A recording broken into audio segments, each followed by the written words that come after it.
Saudara, kalau engkau tidak melepaskan pengampunan bagi orang yang mengkhianati atau menyakiti engkau, itu akan mempengaruhi karaktermu, pribadimu, jiwamu sakit, lalu itu berbuah pada kehendak dan engkau melakukan sesuatu yang tidak berkenan di mata Tuhan. Hari ini apapun pengalamanmu, sepahit apapun, lepaskan pengampunan. Terima kasih Tuhan, kami tahu kesetiaan-Mu tidak pernah berhenti dalam hidup kami.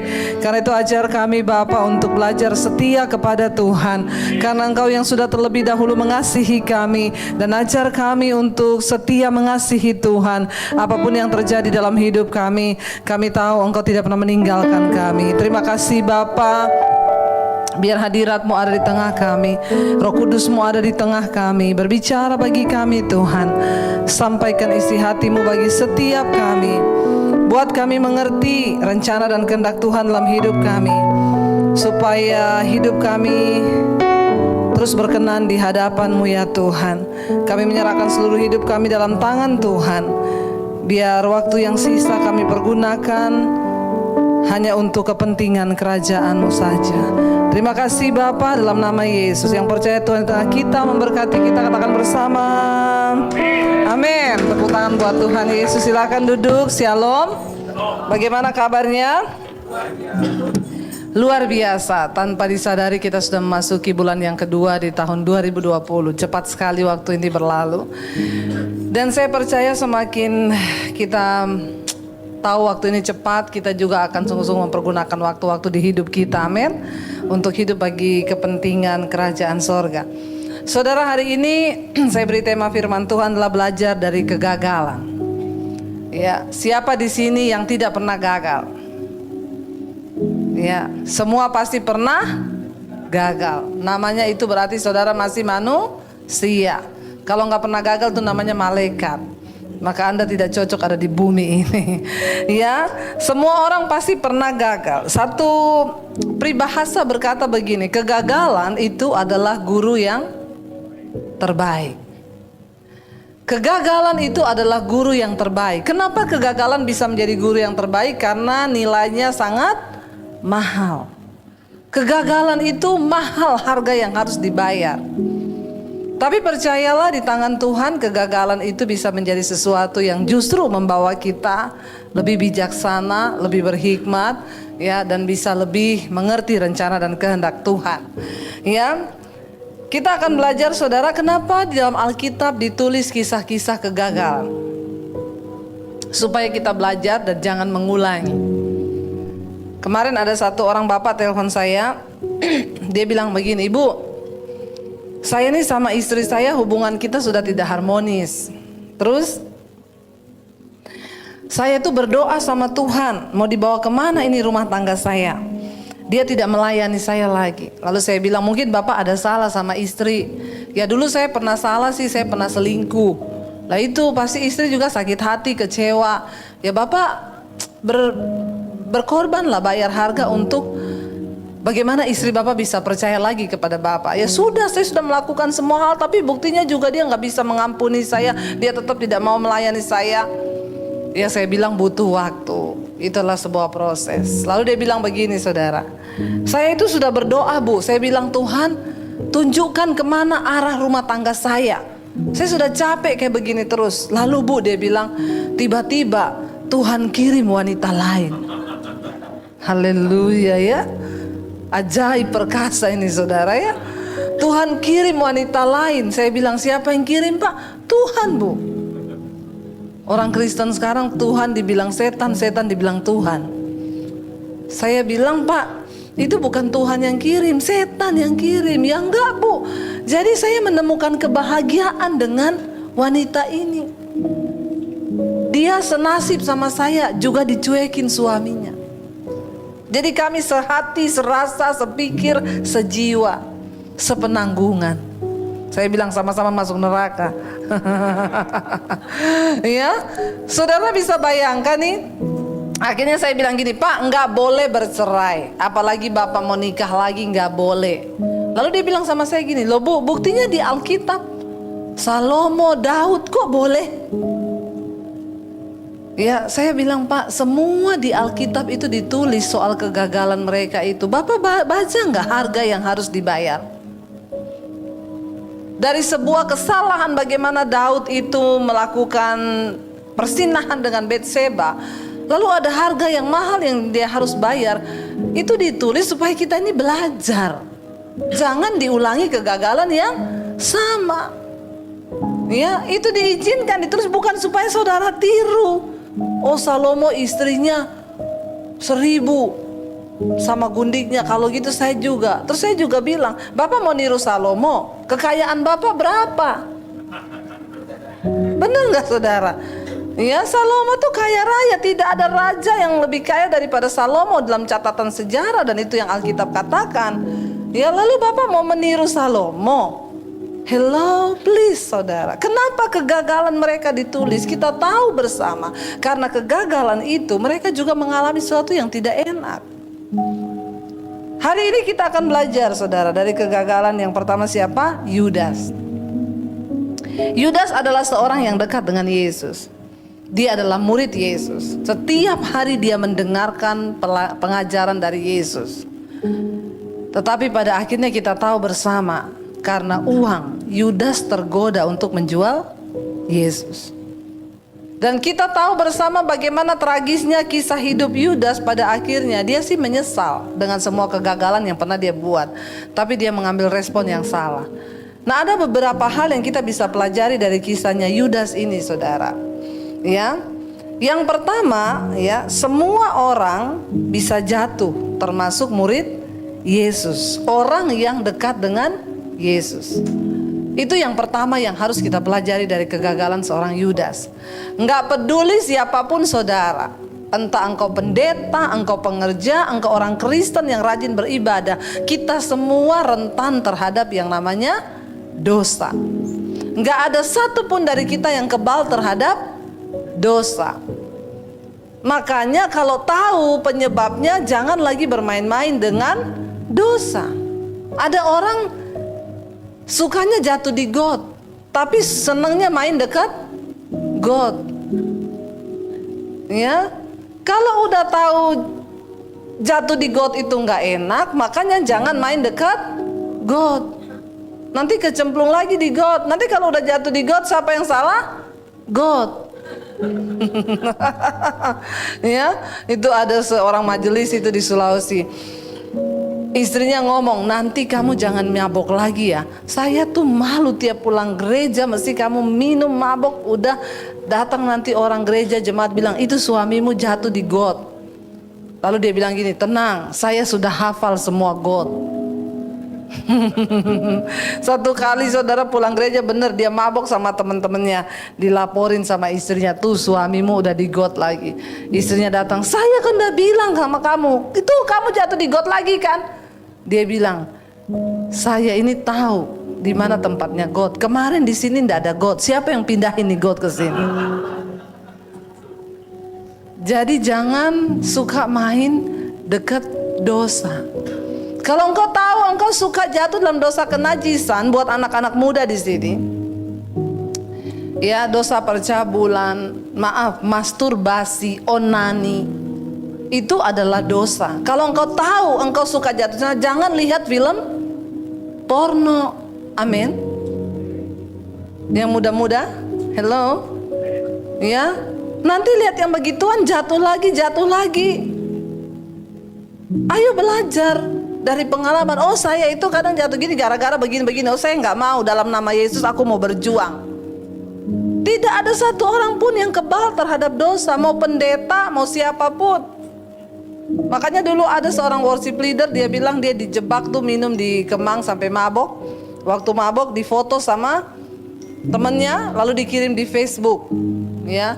Lalu dia nggak boleh pelayanan. Dia bilang orang Kristen itu sok suci bu. Ya, saya tuh dijebak sama teman saya, makanya saya mabok. Ada orang dijebak sampai mabok, itu namanya menjebakkan diri. Saya bilang, waktu kamu minum minuman itu rasanya teh? Kan enggak, udah tahu itu minuman, kamu minum berarti kan kamu yang mencobai. Lalu dia bilang begini, padahal ya zaman dulu Yesus aja duduk sama pelacur. Saya bilang, iya, tapi tidak ada ayatnya berkata, maka pergilah Yesus ke rumah pelacur. Jangan rubah-rubah ayat. Alkitab berkata pelacurnya yang datang dengar Yesus, bukan Yesus yang pergi ke rumah pelacuran. Saya bilang sama dia, lagian sekarang itu udah beda zamannya. Zaman dulu Yesus duduk sama pelacur, yang berubah siapa? Pelacurnya. Kalau sekarang pendeta duduk sama pelacur, yang berubah siapa? Haleluya. Bukan saya yang ngomong loh. Ya, jangan main api. Tidak ada seorang pun di antara kita yang kebal terhadap dosa. Amin. Yudas, orang yang dekat dengan Yesus, tiap hari dengerin. Jadi tidak menentukan Anda itu masuk gereja itu, imanmu itu bertumbuh apa enggak menentukan. Enggak menentukan orang pelayanan di atas mimbar, main musik, main gitar. Kalau hidupmu tidak sungguh-sungguh mencintai Tuhan, maka maaf, ya. Ada orang bilang begini, Bu, sekarang itu orang-orang di luar yang mau bertobat terima Yesus udah gak mau ke gereja. Ya katanya, itu pelacur mana mau ke gereja, nanti dihakimi di gereja, pakai rok mini, preman tatoan masuk ke gereja. Saya bilang jangan salah. Justru pelacur itu kalau datang ke gereja dia nggak pakai rok mini, karena dia tahu dia lagi nggak dinas. Amin. Lo pelacur preman tuh kalau ke gereja sopan, karena dia tahu dia akan datang menghampiri rumah Tuhan. Justru orang Kristen itu, ya, satu kali pelacur ke gereja dia nggak mau datang lagi. Pendetanya sama istrinya pergi ke rumahnya. Kenapa nggak mau datang ke gereja lagi? Saya pelacur, nggak apa-apa, kami tetap menerima kok. Walaupun kamu pelacur nggak usah malu. Nggak, saya malu. Kenapa? Di sana banyak langganan saya. Ternyata di gereja banyak langganan. Pastikan kanan kirimu tidak ada langganan. Hati-hati, nggak ada seorang pun yang rentan, yang kebal terhadap dosa. Ya, yang pertama kita belajar dari kegagalan Yudas, semua orang bisa jatuh dalam dosa, sekalipun murid Yesus. Yang kedua, apa yang kita bisa pelajari dari kegagalan seorang Yudas? Yang kedua, satu saat orang itu bisa mengkhianati kita, entah itu pacar, teman, suami, istri, orang tua sekalipun bisa meninggalkan kita. Makanya kalau kita tahu hal itu, tidak usah terluka, karena Alkitab sudah bilang memang manusia itu pasti mengecewakan. Jadi nggak usah terlalu dalam alay lebay. Satu saat orang yang kita sayangi akan meninggalkan kita, bahkan mungkin mengkhianati. Ya, itu akan terjadi. Berapa banyak yang pernah dikhianati di sini? Ya, bagaimana rasanya sakit dikhianati?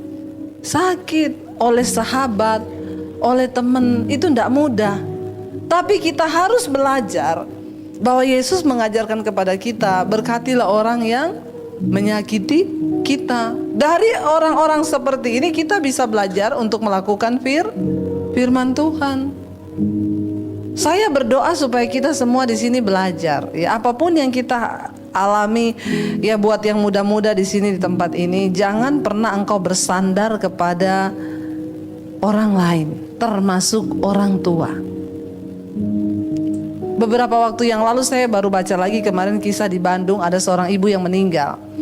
Lalu dua anaknya merasa terpukul dan mereka bunuh diri karena meninggal mamanya. Ya, saudara lihat, kenapa? Karena orang itu nggak siap. Banyak orang yang tidak siap. Kita harus mempersenjatai diri kita bahwa orang di sekeliling kita, orang di terdekat kita pun satu kali bisa mengkhianati kita. Kenapa Tuhan izinkan? Ya, kenapa diceritakan tentang kisahnya Yudas ini? Karena itu nanti akan banyak terjadi dalam hidup kita. Yesus yang adalah Tuhan, kurang apa dia mengajar dengan penuh kuasa? Harusnya itu kan masuk ke dalam hati murid-muridnya. Tapi Yudas masih mengkhianati dengan ciuman lagi. Seringkali orang yang kita anggap baik, ya, yang kita percayai, itu akan diizinkan Tuhan mengkhianati dan bahkan nusuk kita dari belakang. Tapi nggak apa-apa. Jalani semua proses itu sebagai bagian bentuk proses Tuhan yang diizinkan dalam hidup kita. Amin. Supaya kita menjadi lebih dewasa. Kalau kita disakiti sama musuh kita itu udah biasa, namanya juga musuh, pesaing. Tapi disakiti sama orang terdekat itu nggak enak. Suami mengkhianati istri itu nggak enak. Istri mengkhianati suami itu nggak enak. Tapi ketika itu terjadi, apa yang harus kita lakukan? Kemarin saya melayani ada seorang ibu yang suaminya selingkuh dan dia merasa terpukul luar biasa. Dia bilang, saya tidak pernah menyangka Bu, suami saya itu orang yang sangat-sangat baik. Dan sekarang suaminya udah bertobat sampai berlutut di kakinya memohon pengampunan. Tapi ini ibu bilang, enggak, saya enggak bisa mengampuni. Saya benar-benar merasa tertipu dan terhianati. Saya bilang, ibu, Tuhan izinkan itu terjadi supaya dari sini kita bisa belajar mengampuni. Tapi ini terlalu sakit. Iya, semakin sakit, semakin ibu melakukan firman, semakin nilainya itu luar biasa di hadapan Tuhan. Ketika sesuatu akan dibentuk menjadi sesuatu barang berharga, itu nggak mudah. Saudara tahu kenapa berlian itu mahal harganya? Itu proses pembuatannya, pemanasannya, itu luar biasa. Makanya dia bisa berkilau. Nah kita, Alkitab berkata, kalau kita mau dipakai Tuhan, maka kita harus rela, diizinkan mengalami hal-hal yang tidak enak bagi daging kita. Ketika saya mengalami kepahitan terbesar dalam hidup saya adalah ternyata ketika saya diusir oleh papi saya dan saya tidak menyadari itu. Memang dari kecil sudah banyak luka di hati saya, sering dipukulin dari kecil, lalu sesuatu yang ternyata sangat menggores, yang menyakitkan sekali, tapi saya nggak terasa. Itu terbawa sampai ke dalam pernikahan kami. Sampai saya hidup dalam kepahitan. Setiap kali ada sesuatu saya bilang sama suami saya, nggak ada orang sayang sama saya di dunia ini, termasuk papi saya juga tidak sayang saya. Dan dari situ karakter saya terpengaruh. Saya kalau pukulin anak-anak saya bilang, kamu tahu nggak apa yang dulu opa lakukan sama mami itu lebih parah dari apa yang mami lakukan sama kamu. Ada satu tindakan balas dendam, kenapa? Karena ternyata pengampunan yang belum tuntas yang saya lepaskan. Lalu akhirnya saya dilayani suami saya, satu malam saya manifest, dilayani berjam-jam sampai akhirnya saya baru bisa melepaskan pengampunan. Dan setelah pengampunan itu saya lepaskan dengan tulus dari hati karena Roh Kudus. Karakter saya berubah. Saya nggak pernah pukulin anak saya lagi. Saudara, kalau engkau tidak melepaskan pengampunan bagi orang yang mengkhianati atau menyakiti engkau, itu akan mempengaruhi karaktermu, pribadimu, jiwamu sakit, lalu itu berbuah pada kehendak dan engkau melakukan sesuatu yang tidak berkenan di mata Tuhan. Hari ini apapun pengalamanmu, sepahit apapun, lepaskan pengampunan. Engkau harus melihat bahwa semua manusia itu mengecewakan. Tadi pagi saya baru baca satu statement, ya, ada seorang ahli berkata, percayalah 95% sahabat orang terdekat kita itu membenci kita. Hah? Saya kaget mendengar itu, tapi mungkin benar. Secara diam-diam. Ada orang yang tertawa ketika engkau gagal, tapi ada orang yang bersuka cita ada orang yang tertawa bersuka cita ketika engkau gagal, tapi ada orang yang menangis waktu engkau sukses. Tidak semua orang ikut menangis waktu engkau gagal, termasuk sahabatmu. Tidak semua orang bersuka cita waktu engkau sukses. Inilah dunia, welcome to the jungle. Amin. Lah iya saudara, jadi kalau kita mempersenjatai diri kita dengan yang seperti ini, kita nggak akan mudah terluka, biasa. Kita tahu Alkitab bilang, makanya jangan berharap pada manusia. Manusia itu mengecewakan. Saya kaget baca itu, dia bilang survei membuktikan 95% orang yang dekat dengan kita itu diam-diam membenci kita dan tidak mengharapkan kita sukses. Begitulah hidup. Ketika kita susah, orang akan mencemooh kita. Waktu kita sukses, orang akan tetap menceritakan tentang keburukan kita. Jadi mau engkau sukses atau gagal, tetap juga orang akan cerita yang gak enak. Tapi bagian kita jalani hidup ini bersama Tuhan. Amin. Nggak usah lihat kanan kiri. Makanya kita diciptakan sama Tuhan 2 tangan. Untuk apa? Tutup kuping kanan dan kiri. Kalau dikasih 3 tangan, 1 buat tutup mulutnya orang. Makanya tangan kita cuma 2. Ya, bilang kanan kirimu, manusia itu mengecewakan. Makanya lu berharap sama Tuhan. Ya. Yang ketiga, saudara, dari kegagalan apa yang dilakukan oleh Yudas, kita bisa belajar bahwa uang itu bisa membuat orang menghalalkan segala cara. Karena itu berhati-hatilah dengan uang. Satu-satunya hal yang Yesus sejajarkan dirinya adalah uang. Dia bilang begini, engkau tidak bisa mengabdi pada 2 tuan, pada Allah dan pada Mamon. Satu-satunya yang Yesus sejajarkan dengan dirinya itu adalah uang. Kenapa? Karena uanglah yang bisa menggantikan posisi Tuhan. Orang di dunia ini nomor 1 yang dicari apa? Kalau yang tidak kenal Tuhan cari uang, yang kenal Tuhan cari Tuhan dulu. Amin. Dan kebalik-balik ya.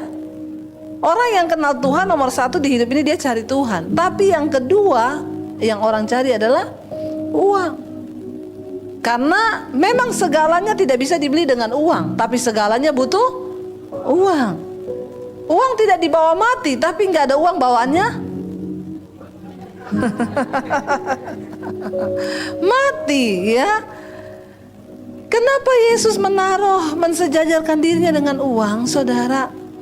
Karena akar dari segala kejahatan itu adalah cinta akan uang. Yudas rela menjual Yesus karena nafsunya terhadap uang. Bayangkan loh, ini sahabat karib loh, ini gurunya loh, dia jual cuma gara-gara uang. Dan berapa banyak orang yang akhirnya merendahkan dirinya, rela menjual keselamatan, menjual iman cuma gara-gara uang. Ya, berapa banyak sekarang Indonesia ini lagi bersih. Ya, kita terkaget-kaget melihat bagaimana uang itu bisa menguasai orang-orang, saudara. Dan makanya bangsa ini tidak pernah mengalami yang namanya kemakmuran, karena uang, sebenarnya uangnya bangsa ini banyak sekali, tapi diputar-putar hanya oleh sekelompok orang yang memang cinta uang. Uang itu sangat berbahaya.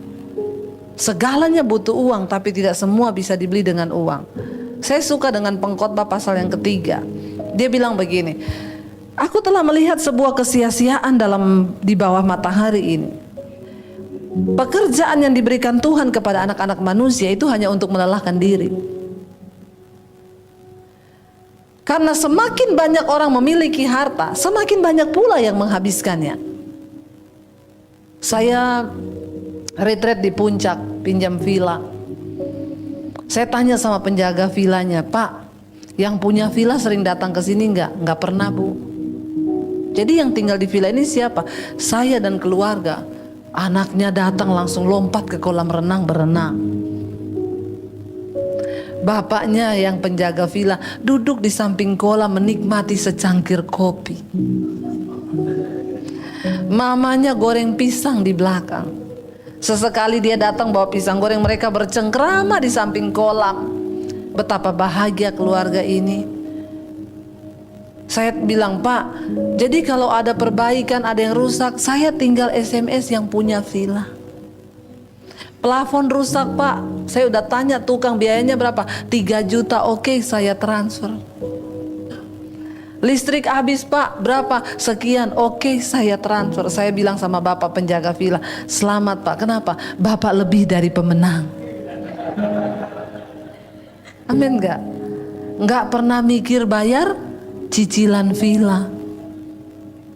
Menikmati villa dan isinya masih plus setiap bulan dikasih gaji. Yang punya villa mungkin di Jakarta cekot-cekot mau kena stroke.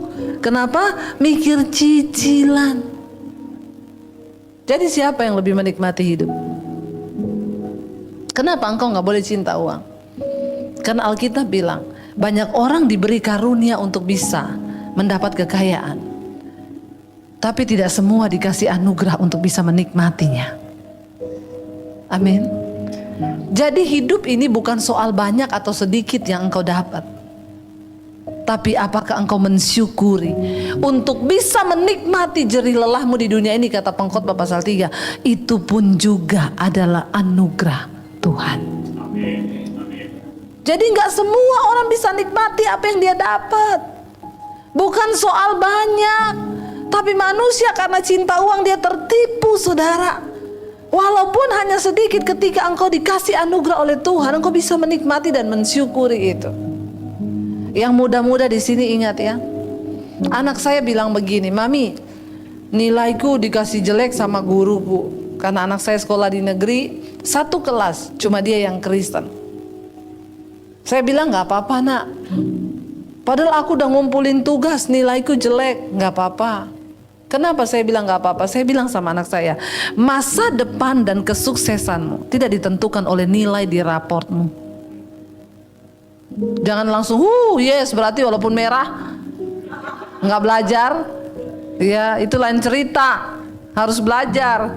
Ya, tapi kalau keadaannya begitu, saya bilang gak apa-apa. Kenapa? Saya bilang sama anak saya, dia bingung. "Saya nanti kuliahnya kemana ya, Mam?" Berdoa. Kenapa? Saya bilang sama anak saya, kesuksesan seorang manusia di dunia ini bukan waktu dia mencapai semua cita-citanya, tapi ketika engkau mencapai cita-cita Tuhan atas hidupmu. Amin. Yang muda-muda di sini percayalah, Tuhan punya rencana buat hidupmu. Dan rencana besar itu hanya bisa diselesaikan oleh engkau dengan Tuhan. Itu tidak bisa diwakili oleh siapapun. Panggilan saya ya buat saya, nggak bisa ditukar dengan yang lain. Saya nggak bisa jadi orang lain nggak bisa jadi saya. Percayalah, engkau hanya berurusan dengan Tuhan. Yang muda-muda di sini, mungkin engkau berkata, "Aduh, tambah zaman kayaknya dunia makin susah ya. Lihat sarjana pada nganggur." Banyak perusahaan yang tidak sepakai orang lagi sekarang. Bank-bank di Eropa mulai banyak yang memecat pegawainya. Kenapa? Semua diwakilkan oleh mesin. Orang nggak lagi pakai tenaga orang. Tol berapa banyak yang dipecat karena tol sekarang tinggal gesek. Tetapi kalau engkau berjalan bersama Tuhan, maka Dia akan memberikan sesuatu yang baru. Kenapa? Karena Tuhan kita itu Tuhan Allah yang kreatif dan luar biasa.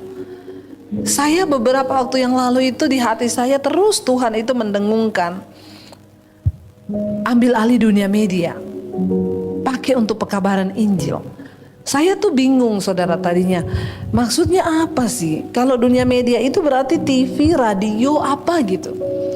Lalu saya pikir beberapa TV sudah minta saya rutin untuk berkhotbah di Damai TV, Good TV. Tapi Tuhan bilang bukan itu, ambil alih. Akhirnya saya tanya sama satu teman saya yang kerja di salah satu TV, saya bilang, "Kalau saya mau ambil jam siaran di TV gimana caranya?" "Ibu siapkan dulu 10 episode minimal yang harus disetor ke kami. Nanti itu kami akan lihat. Tapi supaya memenuhi standar untuk kualitas TV, ibu siaran di studio kami aja. Sekali pakai 1 episode 6 juta. Kalau saya mau syuting 10 episode kan 60 juta." Saya bilang, "Aduh, nggak jadi deh. Ya, nggak bisa, saya 60 juta mahal."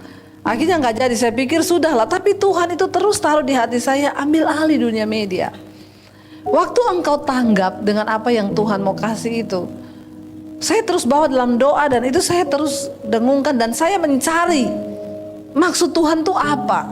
Lalu Tuhan mempertemukan dengan rencana dan kehendaknya. Satu kali saya pelayanan di Bali, ketemu sama saudara di satu kafe. Saya sama mami saya datang di kafe itu, lagi ada orang syuting, saudara.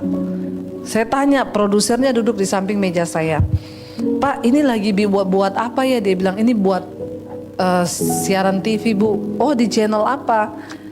"Di YouTube." Terus saya bilang, "Loh, TV di YouTube?" "Iya, yo, Ibu nggak tahu sekarang semua artis-artis beralih ke YouTube, Bu, karena nggak ada lagi orang nonton TV. TV pun ada smart TV, nontonnya YouTube di TV. Bener nggak?" Jadi Kenapa Bu bisa begitu? Karena sekarang itu YouTube itu lintas negara, lintas budaya, lintas benua, lintas agama, lintas usia. Semua orang cuma di genggaman. Terus saya kan waktu denger gitu roh saya terbakar saudara. Jadi karena saya exciting banget, saya tanya, berarti saya juga bisa ya bikin TV channel di YouTube. Dan mukanya dia itu sangat tidak enak menatap saya. Ya, dia bilang begini, ya semua juga orang bisa. Ibu punya konten apa? Saya bilang biasa aja Pak, nggak usah ngajak berantem. Ya, lalu dia lagi pegang laptop di situ buka-buka YouTube. Saya bilang, Pak coba ketik nama saya Pak. Dia bilang emang ada Pak. Siapa namanya? Dia ketik juga saudara. Saya bilang Debbie Basjir itu Delta Eko berapa yang diketik sama dia. Waktu dia klik dia bilang, ih banyak banget nih tayangannya ibu.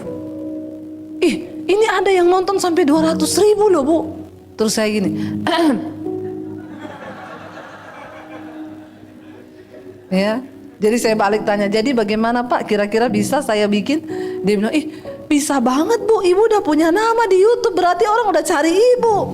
Kalau tayangannya udah ada 200.000. Lalu saya pulang, saya bilang sama suami saya, Say, kita bikin channel YouTube yuk. Buat apa? Memberitakan Injil. Saya nggak pernah berpikir jadi YouTuber, nggak. Lalu akhirnya sama suami saya dibikinlah. Agak-agak setengah hati dia bikinnya. Saya tayang khotbah, apa yang Tuhan taruh saya khotbahkan. Satu kali Tuhan suruh saya bikin khotbah dengan tema akibat dosa tersembunyi. Di syuting tayang, yang nonton 100.000 lebih. Lalu orang minta nomor HP, ibu saya mau konseling, ibu saya mau konseling. Saya kasih saudara. Kalau yang nonton 100.000 taruhlah yang konseling 10%. HP saya error langsung. Bunyi-bunyi sendiri, ting ting ting ting ting ting ting ting ting ting. Ya, untung saya tidak error. Itu saya hadapi orang konseling saudara. Ya, tapi dari situ saya tuh bahagia ya. Beberapa orang yang bukan Kristen sudah dibaptis menerima Yesus sebagai Tuhan dan Juru Selamat. Tuhan akan bawa kita kepada sesuatu yang baru karena Dia itu sumber dari segala ide kreatif. Waktu saya mau tidur malam saya berdoa. Tuhan tuh ngomong di hati. Kamu itu memberitakan kerajaan Allah, Injil kabar baik. YouTube bisa berhutang sama kamu, tapi aku Tuhan tidak pernah berhutang. Lakukan bagianmu, nggak usah mikir itu. Saya nangis malam itu bertobat. Tuhan ampuni saya Tuhan. Iya Tuhan ampun, enggak Tuhan. Saya percaya Tuhan, jiwa-jiwa itu lebih berharga. Bangun pagi jam 6 pagi, tiba-tiba HP saya bunyi. Saya lihat nomornya 00 plus plus plus 0. Wah ini bukan Indonesia ini. Saya angkat. Dia bilang, halo, ini Pastor Debbie Basjir. Iya, halo ibu, saya dari Amerika. Ibu, saya tuh tiap hari dengerin khotbah ibu. Kami di sini nggak ada gereja, kami ada di daerah terpencil. Jadi ibu itu udah jadi kayak pendeta kami. Ibu maaf ya, saya boleh nggak minta nomor rekening? Saya mau kirim MoneyGram. Waktu dia bilang begitu, Tuhan tuh ngomong, aku tidak pernah berhutang. Waktu engkau niatnya uang itu belakangan, enggak usah dipikir. Tapi ketika engkau melakukan kehendak Tuhan terlebih dahulu, maka semua itu Alkitab bilang Tuhan tambahkan. Jangan kayak Yudas mata duitan. Amin. Akan menghalalkan segala cara. Yang terakhir di sini, apa yang kita bisa pelajari dari Yudas? Mari responi setiap kegagalanmu dengan cara yang positif. Kita tahu Yudas akhirnya menyesal. Sebenarnya bagus loh menyesal. Coba kita baca ayatnya sama-sama. Matius 27 ayat yang ketiga. Ya, sebenarnya bagus dia. Ya, dia menyadari kesalahannya, tapi responnya itu yang salah. Matius 27 ayat yang ketiga berkata begini. Kita baca sama-sama. 1, 2, 3. Pada waktu Yudas yang menyerahkan dia melihat bahwa Yesus telah dijatuhi hukuman mati, menyesallah ia. Lalu ia apa? Mengembalikan uang yang 30 perak itu kepada imam kepala dan sebenarnya nyesel.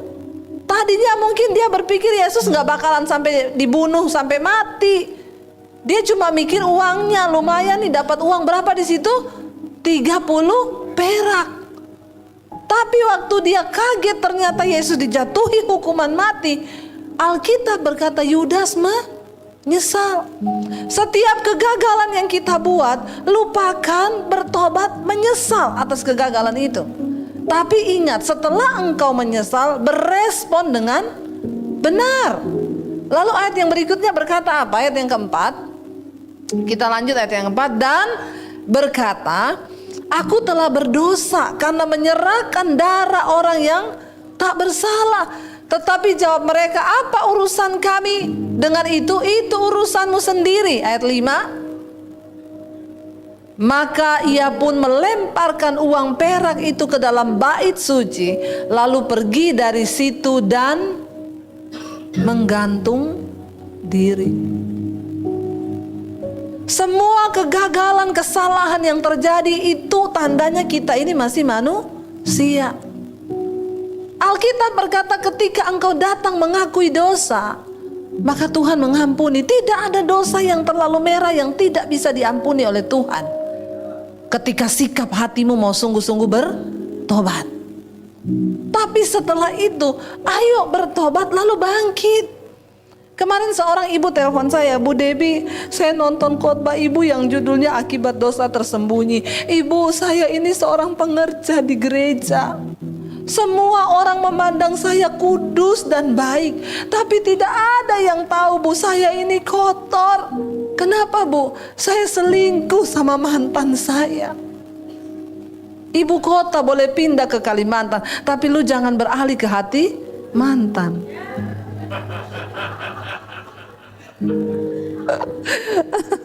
Ya, saya bilang. Terus dia telepon saya tuh sambil nangis, gak berhenti dari awal. Terus, ibu, saya berdosa. Itu yang ibu khotbahkan itu saya. Dia nangis. Saya bilang gak apa-apa, nangis, Bu. Nangis, Tuhan mengasihi engkau. Makanya engkau lihat khotbah saya itu, karena Tuhan mau berbicara secara pribadi. Dia bilang, masa Tuhan mengasihi aku? Aku kotor, Ibu. Aku kotor, aku malu sama anak-anak. Aku mengkhianati suami. Ibu, sekarang engkau sudah bertobat kan? Dan ibu telepon saya itu sebagai wujud bahwa ibu menyesali semua kegagalan ibu. Apa yang harus saya lakukan sekarang? Bangkit. Bilang sama iblis, jangan engkau intimidasi aku karena Yesus sudah mengampuniku. Apa yang harus saya lakukan dengan mantan saya? Blokir nomornya. Sudah, Bu, tapi masih kelihatan. Dan dia sering telepon pakai nomor lain dan SMS pakai nomor lain, ngomongnya aku kangen, ayo ketemuan. Kalau begitu ganti nomor HP. Tapi itu HP sudah banyak yang tahu. Ibu mau keluar apa enggak? Iya mau. Ya udah ganti nomor HP. Ibu kabari itu nomor-nomor yang penting di situ dicatat. Kabari saya sudah ganti nomor ini. Lalu itu nomor buang supaya tidak ada hubungan lagi. Bangkit dari kegagalanmu. Sepanjang telepon dia nangis sampai terseduh-seduh, saudara. Saya bilang ibu berespon dengan benar. Ya, kenapa? Dosa itu pencabut damai sejahtera dalam hidup kita. Bukan orang kaya yang berbahagia, orang yang hidup dalam kekudusan. Walaupun engkau kaya, kalau banyak dosa nggak bisa tidur, apalagi udah miskin banyak dosa, ya lebih menderita lagi hidupmu.